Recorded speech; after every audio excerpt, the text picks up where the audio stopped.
Pessoal, bom dia. Quero entrar também nesse circuito de leituras sensíveis aí proposto pelo Bioc. Em primeiro lugar, eu quero agradecer também a ele. Desculpem.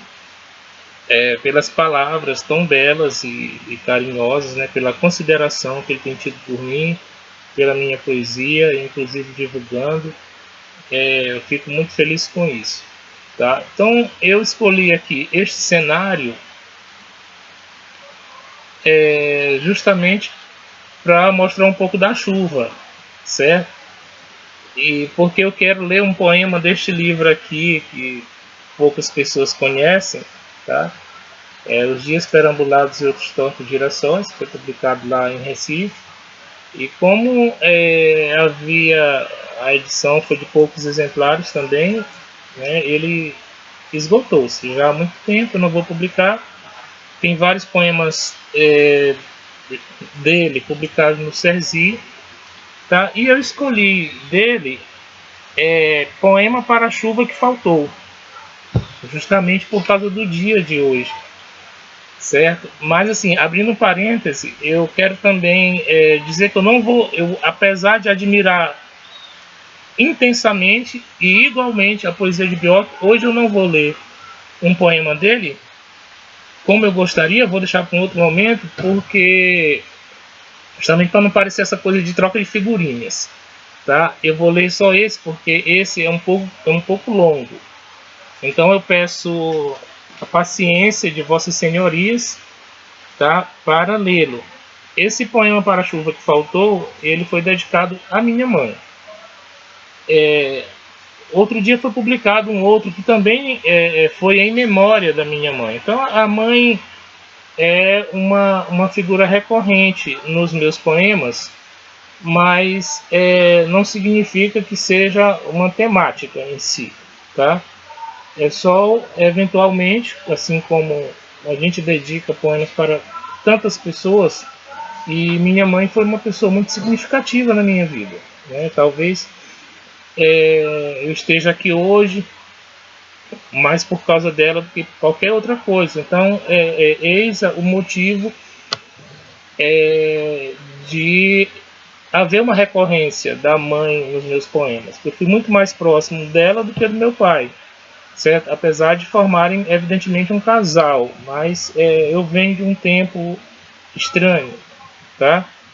E havia essa proximidade entre eu e minha mãe, inclusive esse impulso dela de que eu estudasse, de que eu saísse do lugar, né, da minha origem, do interior, certo? E fosse viver realmente para o mundo, quer dizer, nesse sentido de procurar estudar e procurar fazer a minha vida. Então, por conta disso, há essa recorrência, né, hora ou outra, de poemas assim.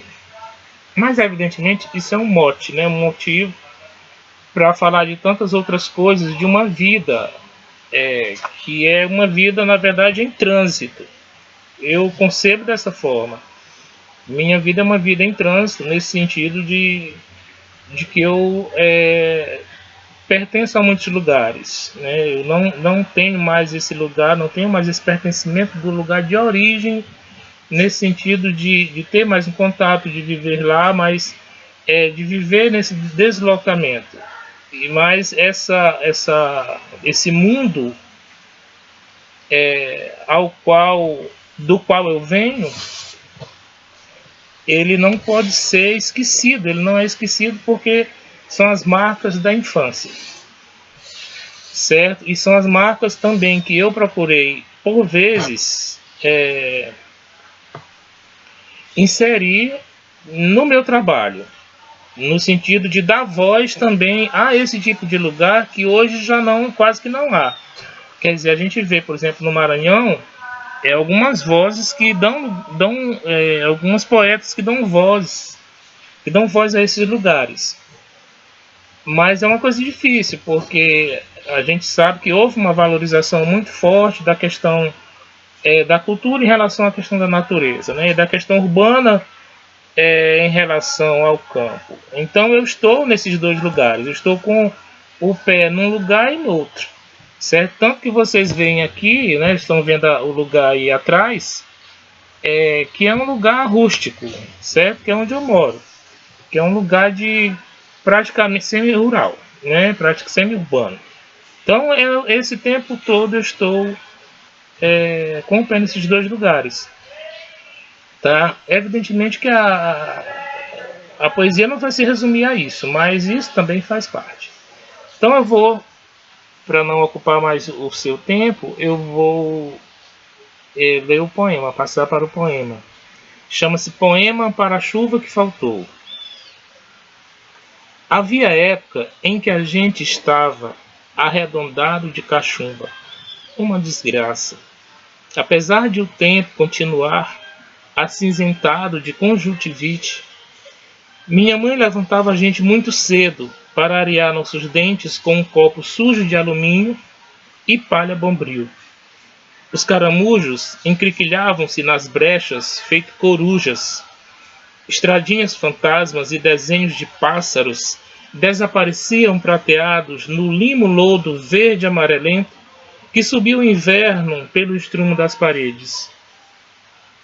Enquanto poucos sonhos entrincheiravam os velhos lençóis da manhã.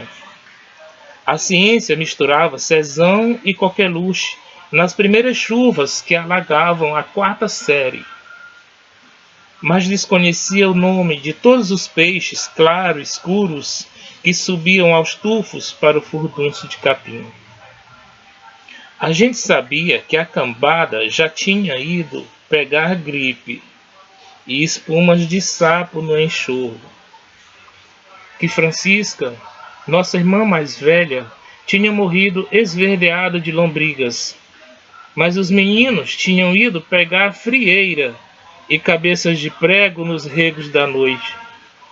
Mas ainda iria chover muito de noite. Quanto mais chovesse, choramingos de febre de tanta noite. E lufadas de vento, quase já em março, saiu uma morrinha amanhecida dos coeiros de mamãe. No bafejo de coalhada, o milho verde da cozinha. As caçarolas borbulhavam dias irrecuperáveis, de mormaços ao devir. No fim das chuvas, vinha nosso pai, azedo mas correto, nos castigar nos alagadiços de arroz a imaginação da chuva que faltou. Às vezes a chuva vem de novo nos programas de meteorologia. Que importa? Faço silêncio, estendo a mão para tocá-la. Às vezes a gente não tem mais que construir algum paraíso entre sombras e miséria. Se chove, apenas chove. Alguns dos nossos sonhos se realizaram ou tornaram-se fúteis. A enorme generosidade da vida nos traz até aqui e encontra meios de nos enredar em coisas que parecem grandes decisões. Então, é esse poema, e durante a leitura eu lembrei da Luísa Cantanhede. Então essa leitura vai em homenagem a Luísa Cantanhede, tá? E o nosso colega Paulo Rodrigues, também, que trazem eventualmente esses universos para a poesia. Muito obrigado, um bom dia para vocês.